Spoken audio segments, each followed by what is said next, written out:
আসসালামু আলাইকুম এভরিওয়ান। ছায়ার বিচারক গল্পের তৃতীয় পার্ট। তো চলো বেশি কথা না কইয়া গল্প শুরু করা যাক। রুমে এসে শুয়ে কি করব ভাবছি, তখনই আমার জান পাখির কথা মনে পড়লো। তাই দেরি না করে আমি তানিয়াকে কল দিলাম। কল দিতেই ধরে বলল, হ্যালো, কে বলছেন? আমি বললাম, জান পাখি, আমি তোমার হবু স্বামী বলছি। তানিয়া বলল, দেখেন, ওই দিনও ফোন করে বিরক্ত করছেন, আজকেও করতেছেন। আপনি আপনার পরিচয় বলবেন নাকি ব্লক করে দিব? আমি বললাম, এই জান পাখি, এমনটা করিও না, তা না হলে আমি মারা যাব। তানিয়া বলল, তুই মরলে আমার কি বল? আমি বললাম, আরে জানু, কি যে বলো না, আমি মরলে তুমি বিয়ের আগেই বিধবা হয়ে যাবে, আর আমি তোমার সেই ছাপড়ি বিয়াদব ছেলে। তানিয়া বলল, কি কুত্তা তুই আমার নাম্বার পাইলি কোথায়? আমি বললাম, ও মা, বইয়ের নাম্বার স্বামীর পেতে আর কতক্ষণ লাগে, তুমি বলো বউজান। তানিয়া বলল, দেখ, আরেকটা আজে বাজে কথা বলবি তো ফোনের ভিতর ঢুকে থাপ্পড় দিব কিন্তু। আমি বললাম, চাইলে আদরও করতে পারো, তাছাড়া ফোনের ভিতর ঢুকার চেষ্টা না করে আমি তোমার কাছে চলে আসি, ভালো করে আদর করতে পারবা বউজান। তানিয়া বলল, আদর পেতে ইচ্ছা করছে তাই না? কালকে কলেজে আসিস, ভালোভাবে আদর করে দিমুনি শয়তান। আমি বললাম, ওকে শয়তানি। এটা বলে ফোনটা কেটে একটু শুয়ে পড়লাম। আর এইদিকে তানিয়া মনে মনে ভাবছে, ছেলেটা এমন কেন? সে আমার সামনে আসলে আমার কেমন কেমন হয়ে যায়, ছেলেটাকে দেখলে কেমন আপন আপন লাগে, এমনটা আর কোনো ছেলেকে দেখলে লাগে না। আচ্ছা, ছেলেটার বন্ধু নাইম হলো রিমির বিয়ে। একটা কাজ করি, রিমিকে বলে ছেলেটা কেমন খোঁজ নিয়ে দেখি, বাকি সব পরে। যেই ভাবে সেই কাজ, রিমিকে ফোন দিয়ে আবিরের নামে খোঁজ নিতে বলল। কমিশনার বলল, হ্যালো রফিক, তোমার কাজ কত দূর হলো? রফিক বলল, এই তো স্যার, একদিনের মধ্যে হয়ে যাবে, আরো কিছু ভালো প্রমাণ জোগাড় করতে হবে। কমিশনার বলল, যত তাড়াতাড়ি করবা তত তাড়াতাড়ি আমাদের লাভ, দেশের লাভ। তারেক কিন্তু বসে নেই, এখন সে সাবধানে কাজ করছে। রফিক বলল, স্যার, চিন্তা করবেন না, আমি এই দিক দেখতেছি। কমিশনার বলল, ওকে, তাহলে দেখো, আল্লাহ হাফেজ। রফিক বলল, আল্লাহ হাফেজ বলে ফোন কেটে ভাবতে লাগলো তারেককে কিভাবে ধরা যায়। এইদিকে কিছুক্ষণ রেস্ট নিয়ে বন্ধুদের সাথে আড্ডা দিতে চলে গেলাম। সেখানে সন্ধ্যা পর্যন্ত আড্ডা দিয়ে বাসায় চলে আসলাম। এইভাবে প্রতিদিন তানিয়াকে জ্বালানো, তানিয়ার ঝাড়ি খাওয়া, বন্ধুদের সাথে আড্ডা দেওয়া, বাসায় এসে তানিয়াকে ফোন দিয়ে বিরক্ত করার মধ্যে দিয়ে কেটে গেল 4 দিন। অন্যদিকে 4 দিন ধরে পুলিশ অফিসার রফিক অনেক কষ্টে অনেক প্রমাণ জোগাড় করে নিয়েছে, এখন শুধু সময়ের অপেক্ষা। এইদিকে তারেক রহমান তার গোডাউনে বসে তার লোকদের বলছে, এই, তোরা কি কোনো খবর শুনেছিস? ভাই, খবর তো প্রতিদিন টিভিতে দেখি, কানে শুনি, আর কি খবর আছে? তারেক বলল, চুপ শালা, সিরিয়াস মুহূর্তে ইয়ার কি করবে? ভাই, ওই হালার কথা বাদ দেন, আপনি আপনার কথা বলেন। তারেক বলল, শোন নয়ন, রফিক নামের একটা অফিসার আমাকে ধরার জন্য নানান প্রমাণ জোগাড় করছে। ছেলেটি বলল, কি বলেন ভাই? ওই কুত্তার এত বড় সাহস, আপনাকে নাকি ধরবে? আপনি শুধু আদেশ দেন, ওই অফিসারকে আপনার পায়ের নিচে নিয়ে আসবো। তারেক বলল, তেমন কিছু না, তার পরিবার 14 গোষ্ঠীর ইতিহাস নিয়ে আসলেই হবে, বাকি সব আমি করছি। ছেলেটি বলল, ওকে ভাই, আপনি চিন্তা করবেন না, আমরা দেখছি, সন্ধ্যার পর আপনি আপনার ইনফরমেশন পেয়ে যাবেন। তারেক বলল, ওকে, যা তাহলে। এটা বলে ছেলেগুলো চলে গেল। এইদিকে আমি ছাদে বসে গেম খেলছি। হঠাৎ করে ভাই আমার হাত থেকে ফোনটা কেড়ে নিল। এতে আমার রাগ উঠে গেল। আর আমি ভাইয়াকে বললাম, কিরে, তুই আমার ফোন দিলি কেন? দে আমার ফোন দে। এটা বলতেই ভাই আমাকে ঠাস করে একটা থাপ্পড় দিয়ে দিল। আমি থাপ্পড় খেয়ে গালে হাত দিয়ে ভাইয়ার দিকে তাকিয়ে আছি। ভাইয়া বলল, এই, তুই কে রে আমার পার্সোনাল লাইফ নিয়ে নাক গলানোর? আমি বললাম, আমি কি করলাম? ভাইয়া বলল, কি করিসনি সেটা বল। এই, তুই কে যে আমার বিয়ে নিয়ে এত চিন্তা করিস? আমি তোকে বলছি মেয়ে দেখতে, তোকে বলছি একবারও বিয়ে করব। তুই আম্মুকে কোথাকার মেয়ের ছবি দেখালি, আর আম্মুও রাজি হয়ে গেল মেয়ে দেখতে যাবে। না জানি মেয়েটা তোর মতো ছেঁচড়া। ভাইয়ার কথাগুলো শুনে মনে হলো বুক ফেটে যাবে। আমি কাঁদো কাঁদো গলায় বললাম, ভাইয়া, আমি তোর কেউ না। ভাইয়া বলল, না, তুই আমার কেউ না, আমার কোনো ভাই নেই। এই কথাগুলো শুনে ইচ্ছে করছে মরে যেতে, কিন্তু পারছি না। আমি আবার বলে উঠলাম, ভাইয়া, তুই মেয়েটাকে দেখছোস বা মেয়েটার ছবি? ভাইয়া বলল, না, আমি কোনো বিয়াদবের পছন্দ করা মেয়ের ছবি দেখবো না, আর দেখতেও চাই না। বিয়ে করা তো দূরে থাক। আর হ্যাঁ, আজ থেকে তুই আমার সাথে মিশবি না। আমার কাজে নাক গলাবি না, আর ভুলেও আমাকে ভাইয়া বলবি না। এটা বলে ভাইয়া হনহন করে নিচে চলে গেল। এতক্ষণ ধরে ভাইয়ার কথাগুলো শুনছি আর আমার চোখ দিয়ে পানি পড়ছে। এই কথাগুলো আমার কানে নয়, আমার বুকে এসে লেগেছে। আমি ভাবতাম ভাইয়ার সাথে দুষ্টুমি মারপিট করলেও ভাইয়া আমাকে আপন ভাবে, কিন্তু আমার ভাবনা ভুল প্রমাণিত হলো। বেশ, আজ থেকে আমি ভাইয়ার সাথে কোনো কথা বা তার কোনো কিছুতে নাক গলাবো না। আমি আমার মতো থাকবো। আমারই সব দোষ, আমি একটু বেশি করে ফেলি। এটা বলে রুমে গিয়ে শুয়ে পড়লাম। কিছু ভালো লাগছে না, শুধু ভাইয়ার কথাগুলো মনে পড়ছে। ভাইয়া এইসব কিভাবে বলতে পারলো? আমি ছোট্ট একটা ভুল না হয় করলাম, কিন্তু এতে এত কথা বলার কি আছে? থাক, ভাইয়া ভাইয়ার মতো। এইভাবে কিছুক্ষণ শুয়ে থেকে পড়তে বসলাম। অনেকক্ষণ পড়ার পর আম্মু রাতে খাবার জন্য নিচে ডাকতেই আমি হালকা ফ্রেশ হয়ে নিচে চলে গেলাম। নিচে যেতে দেখি আম্মু আর ভাইয়া খাবার নিয়ে বসে আছে। আমি চুপচাপ আম্মুর পাশে গিয়ে খাবার খেতে লাগলাম। খাবার খাচ্ছি এমন সময় আম্মু বলে উঠল, আবির, রফিক, তোর আব্বু কালকে আসবে। আমি বললাম, কিন্তু আব্বু তো আরো 2 দিন পরে আসার কথা, তাই না? আম্মু বলল, তবে আজকে কাজ শেষ হয়ে গিয়েছে, তাই কালকে আসবে। আর পরের দিন তোর ভাইয়ার জন্য মেয়ে দেখতে যাব। রফিক বলল, কিসের মেয়ে? কোন মেয়ে? আমি কোনো মেয়ে দেখতে যাব না। আম্মু বলল, চুপচাপ খাবার খা, আমি যেটা বললাম সেটা হবে। এটা বলতেই ভাইয়া চুপ হয়ে রাগী দৃষ্টিতে আমার দিকে তাকিয়ে আছে, আর আমি মাথা নিচু করে খাবার খেতে লাগলাম। খাবার খেয়ে রুমে এসে শুয়ে পড়লাম। কিছুক্ষণের মধ্যে ঘুমের রাজ্যে পাড়ি দিলাম। ভাই, পুলিশ ওইটার খোঁজ পেয়ে গিয়েছি। তারেক বলল, কি বলিস বলতো শুনি। ভাই, ছেলেটার নাম রফিক রহমান, বাবার নাম আতিক রহমান, একজন নামকরা বিজনেসম্যান। মালটা 1 বছর হলো পুলিশে জয়েন দিয়েছে, এখনো পর্যন্ত সততার সাথে কাজ করছে। মালটার একটা ভাইও আছে, নাম আবির। সারাদিন বন্ধুদের সাথে আড্ডা দেয়, বলতে গেলে রংবাজ। আর মা গৃহিণী। আরেকটা কথা শুনলে অবাক হবেন। তারেক বলল, কি? মালটার সাথে মালটার ছোট ভাইয়ের কোনো মিল নেই, বলতে গেলে পেট শত্রু। তারেক বলল, তুই যা বলছিস সব শুনলাম। ছেলেটার চাকরি না থাকলেও চলতে পারবে, কারণ তার বাবার টাকা আছে। একটা কাজ কর, ছেলেটাকে থানায় গিয়ে ধমক টমক দিয়ে আসবি, এতে না মানলে বাকিটা দেখা যাবে। ওকে ভাই। এটা বলে ছেলেগুলো চলে যেতে লাগলো। তানিয়া বিছানার উপর শুয়ে ফোনের দিকে তাকিয়ে কি যেন ভাবছে আর চিন্তা করছে, আজ আবার পাগলটার কি হলো? ফোন করছে না কেন? প্রতিদিন কল দিয়ে জ্বালিয়ে মারে, আজ কি হলো? আচ্ছা, আমি কি একটা কল দিব?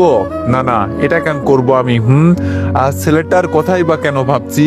দূর, ছেলেটা কল দিলে দিক, না দিলে না দিক, আমি বরং ঘুমাই।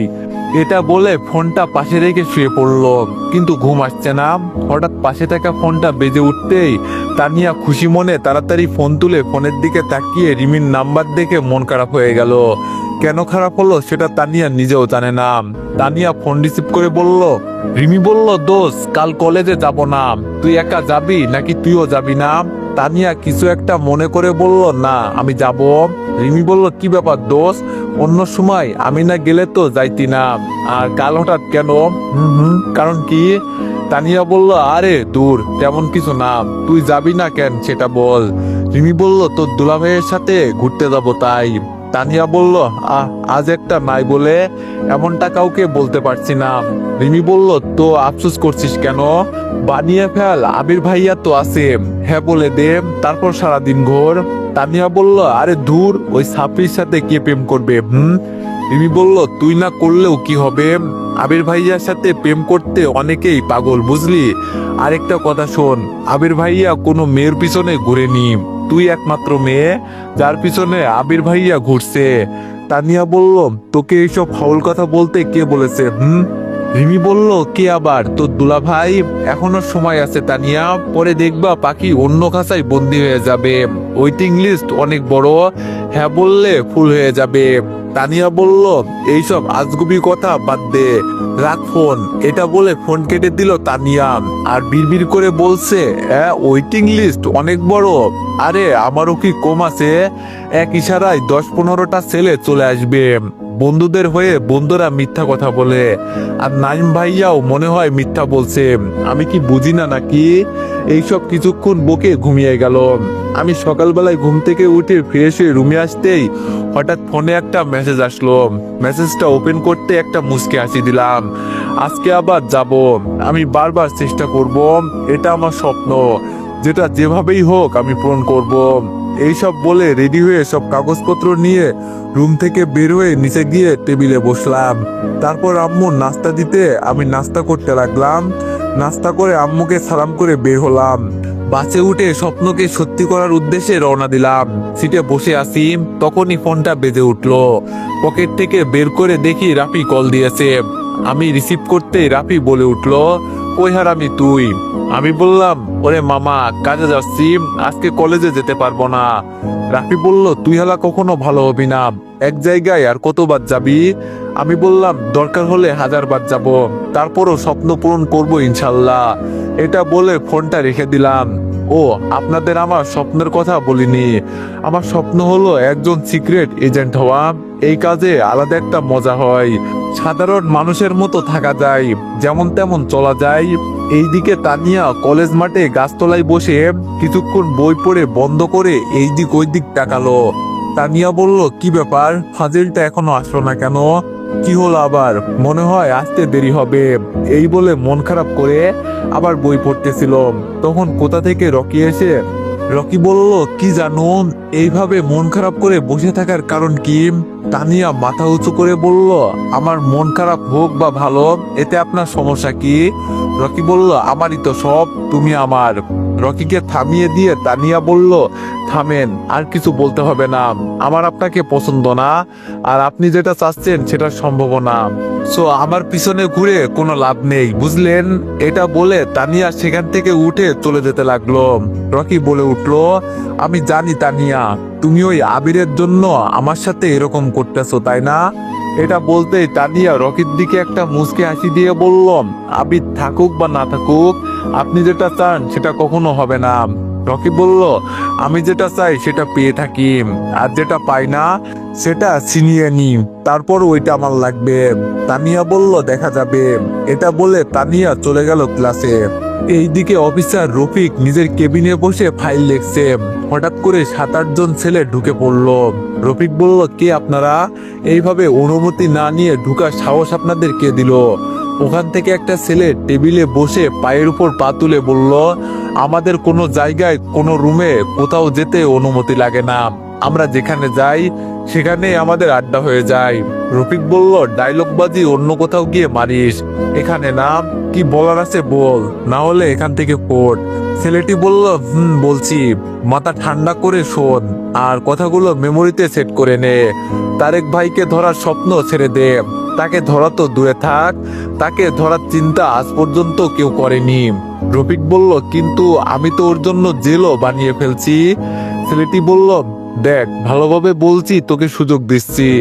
যেটা চিন্তা করছোস সেটা মাথা থেকে ঝেড়ে ফেলে দে। একটা কথা মাথায় রাখ, নিজের প্রাণ বাঁচাতে চাইলে তারেক ভাইকে ধরার স্বপ্ন ভুলে যা। রফিক বলল, আর কিছু বলবি? ছেলেটি বলল, না। রফিক বলল, তাহলে বের হ আমার রুম থেকে, বের হ বলছি রুম থেকে। ছেলেটি বলল, আরে আস্তে, এত গরম হয়ে কি লাভ, সুন্দর করে বল। রফিক বলল, তোদের সাথে সুন্দর করে কথা বলার টাইম নাই, বের হ। এটা বলে সবাইকে বের করে দিল রফিক। তারেকের লোকজন যেতে না যেতেই রফিক কমিশনারকে কল দিয়ে বলল, স্যার। কমিশনার বলল, রফিক বলো। রফিক বলল, স্যার, আপনাকে একটা মেল দিয়েছি, ওখানে তারেক রহমানের সব কালো কর্মের প্রমাণ আছে, আপনি আদেশ দেন, বিকালের মধ্যে উঠিয়ে নিব। কমিশনার বলল, ওকে, আমি দিলাম, বিকালের মধ্যে ধরে নিয়ে আসো, আমি অ্যারেস্ট ওয়ারেন্ট পাঠিয়ে দিচ্ছি। রফিক বলল, ওকে স্যার। এটা বলে ফোন কেটে দিল। এইদিকে আমি পরীক্ষা দিয়ে বসে রইলাম ওয়েটিং রুমে, কারণ আর্জেন্ট লোক নিবে, তাই ঘন্টা কয়েক সময়ের মধ্যে মৌখিক পরীক্ষা নিবে, ওটাতে পাশ করলে ইনশাল্লাহ। অন্যদিকে তানিয়া ক্লাসে গিয়েও মন খারাপ, কারণ আমি ক্লাসে নাই, তার কেমন জানি করছে। না পারছে নিজে কিছু করতে, আর না পারছে তার বন্ধুদের জিজ্ঞেস করতে। এইভাবে মন খারাপ করে সকল ক্লাস শেষ করে বাড়ি চলে গেল তানিয়া। এইদিকে আমি মৌখিক পরীক্ষা ভালোভাবে দিয়ে বের হয়ে বাড়ির উদ্দেশ্যে রওনা দিলাম। সিলেক্ট হলে মেসেজ করে জানিয়ে দিবে। অন্যদিকে ভাইয়া সকল প্রকার প্রস্তুতি নিয়ে পুলিশ ফোর্স নিয়ে বের হলো তারেক রহমানকে ধরার উদ্দেশ্যে। কিছুক্ষণের মধ্যে তারেকের আড্ডায় গোডাউনে এসে পৌঁছালো সবাই।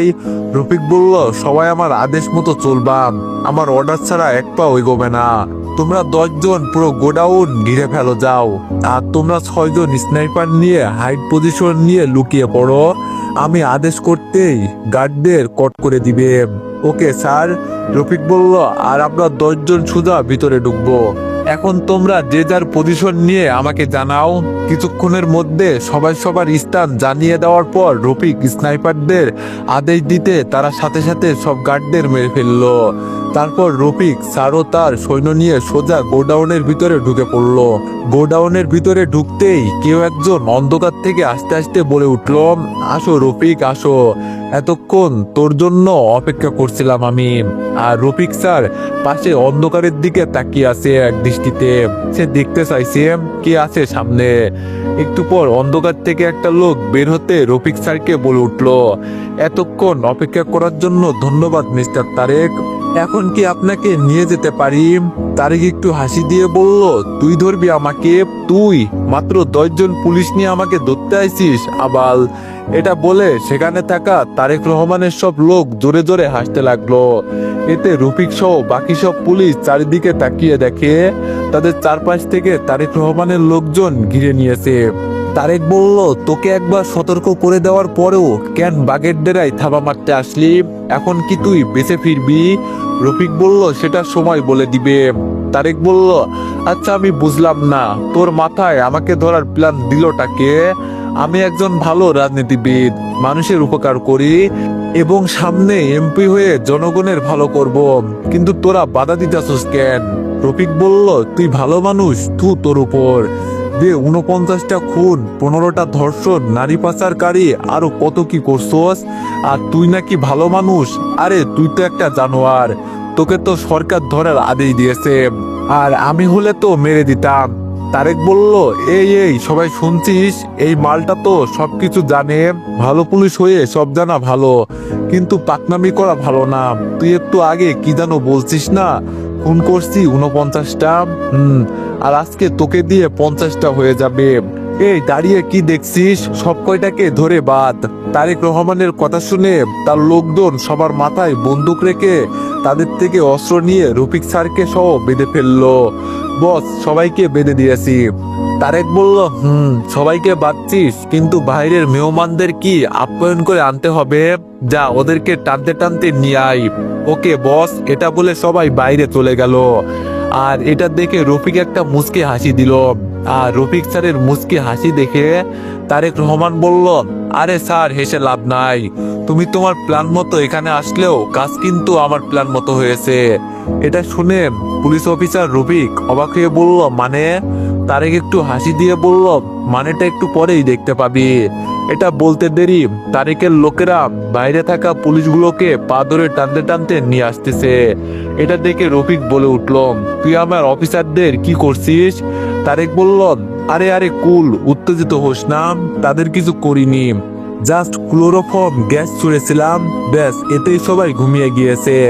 রফিক বলল, তারেক তুই যত চালাকগিরি দেখাস না কেন রফিক বলল, তারেক তুই যত চালাকগিরি দেখাস না কেন, একটা কথা মনে রাখবি, অতি চালাকের গলায় দড়ি, মরতে তোকে একদিন হবে, আর এইসবের হিসাব একদিন দিতে হবে। তারেক বলল, আমার কথা বাদ দে রফিক, আগে নিজে বেঁচে দেখা। এই রফিককে বাদ দিয়ে বাকি পুলিশদেরকে গান পয়েন্টে রাখ।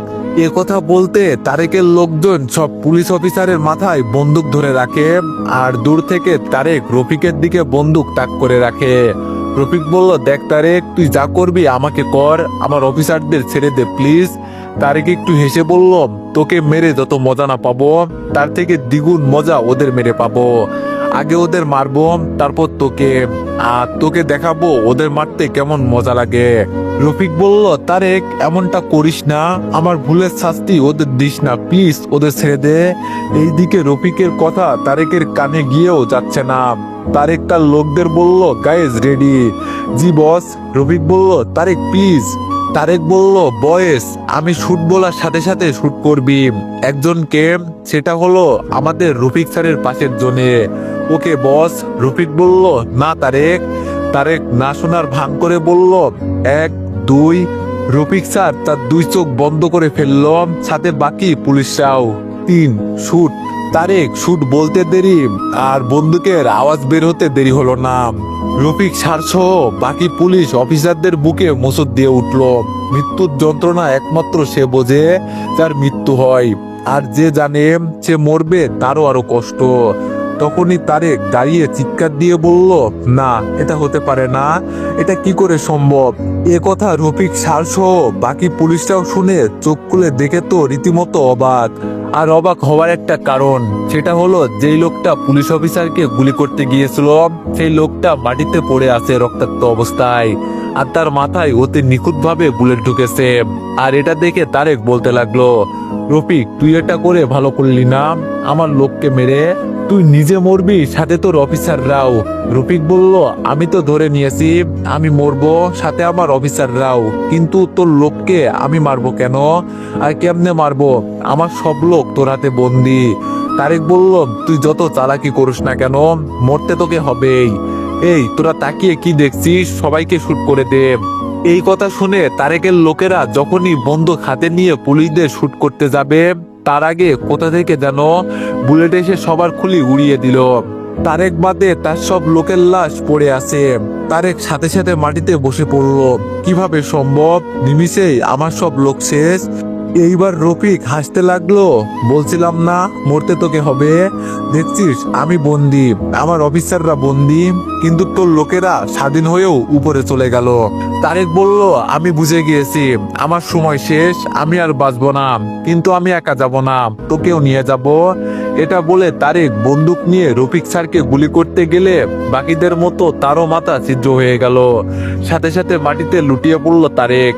তারেকের দেহ মাটিতে পড়তে না পড়তেই রফিক স্যাররা কিছু বুঝে ওঠার আগেই 4-5টা স্মোক গ্রেনেড চারপাশে ছড়িয়ে পড়ল। এতে রফিক স্যার সহ বাকি পুলিশ অফিসার কি হচ্ছে কিছু বুঝতেছে না, শুধু সর্দি কাশি। তার কিছুক্ষণের মধ্যে ধোয়া কাটতে কয়েকজন দেখলো তাদের হাত পা খোলা। তারপর তারা গিয়ে সবার বাঁধন খুলে দিল। এরপর রফিক কমিশনারকে কল দিয়ে সব খুলে বলল আর অ্যাম্বুলেন্স পাঠাতে বলল। কিছুক্ষণের মধ্যে অ্যাম্বুলেন্স আসতে আহত পুলিশদের হাসপাতালে আর লাশদের মর্গে পাঠিয়ে দিয়ে তারাও হাসপাতালে গেল। এইদিকে আমি বাড়ি ফিরে ফ্রেশ হয়ে খাবার খেয়ে ক্লান্ত শরীর নিয়ে বিছানায় গাইলিয়ে দিতে ঘুমিয়ে গেলাম। ঘুম ভাঙলো আম্মুর ডাকে। আমি বললাম, এত ডাকছো কেন? আম্মু বলল, তা 12টা বাজে, রাতের খাবার খাবি না? আমি বললাম, কি এত রাত হয়ে গেল আর তুমি আমাকে এখন ডাকতেছো? আম্মু বলল, সেই 9টা থেকে ডাকতেছি, উঠবি উঠবি বলে ওঠার নাম নিচ্ছিস না, ওঠ ফ্রেশ হয়ে আয়। আমি বললাম, আচ্ছা তুমি খাবার রেডি করো, আমি আসতেছি। এটা বলতে আম্মু রুম থেকে চলে গেল আর আমি ফ্রেশ হয়ে নিচে গিয়ে খাবার খেতে লাগলাম। খাবার খেয়ে আসার সময় আম্মু বলে উঠলো, কাল বিকালে কোথাও যাবি না? আমি বললাম, কেন? আম্মু বলল, তোর ভাইয়ার জন্য ভাবি দেখতে যাব। আমি যখনই ঠিক আছে বলবো তখন ভাইয়ার কথাগুলো মনে পড়লো। আর এতে আমি কিছু না বলে আমার রুমে এসে দরজা বন্ধ করে বিছানায় বসে রইলাম। এইদিকে আমার এমন ভাবে যাওয়া দেখে আম্মু হালকা অবাক হলেও কিছু না ভেবে ঘুমাতে চলে গেল। আমি রুমে বসে আছি, কিছু ভালো লাগছে না। তখনই আমার জান পাখির কথা মনে পড়লো। কাল থেকে শুরু করে আজ পুরো দিন তাকে জ্বালাতে পারিনি, তাই এখন জ্বালাবো। এটা বলে আমার জান পাখির নাম্বারে কল দিলাম। আর কল দিতে ফোন থেকে বলে উঠলো, আমার ফোনে টাকা নাই, এখন আপনারা বলেন মেজাজ কিরকম হয়। মাথা গরম করে ফোনটা এক সাইডে রেখে ঘুমিয়ে গেলাম। আর এইদিকে তানিয়া আর সন্ধ্যা থেকে ফোন হাতে নিয়ে বসে আছে, এখন আমার কল আসলো না। এইবার তানিয়া বিরক্ত হয়ে বলল, বুঝেছি, সব ছেলেরা একই রকম, একটা মেয়ের পিছনে ঘোরে, পাত্তা না পেয়ে অন্য মেয়ের পিছনে ঘুরবে। আর এই হারামজাদাও একই কাজ করছে, আমার পাত্তা না পেয়ে না জানি কার পিছনে ঘুরছে।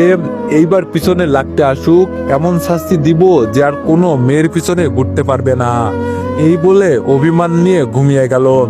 এইদিকে মন্ত্রী নিজাম চৌধুরীর কানে তারেক রহমানের মৃত্যুর খবর আসতে সে কি করবে বুঝতে পারছে না। নিজাম চৌধুরী বলল, এই কে কোথায় আছিস? তাড়াতাড়ি সিকিউরিটি বাড়া, আর কাউকে আমার অনুমতি ছাড়া আসতে দিবি না। কয়েকদিন যাক, পরিস্থিতি ভালো হোক, আর খোঁজ নে তারেককে কারা কারা মারছে। সবাইকে একটা একটা করে ধরে মারবো। শালাদের এত বড় সাহস! এবার থেকে বুঝবে এই নিজাম চৌধুরী কি জিনিস। তো এভরিওয়ান, নেক্সট পার্টের জন্য সবাই একটু বেশি বেশি লাইক আর কমেন্ট করে দিও। ধন্যবাদ।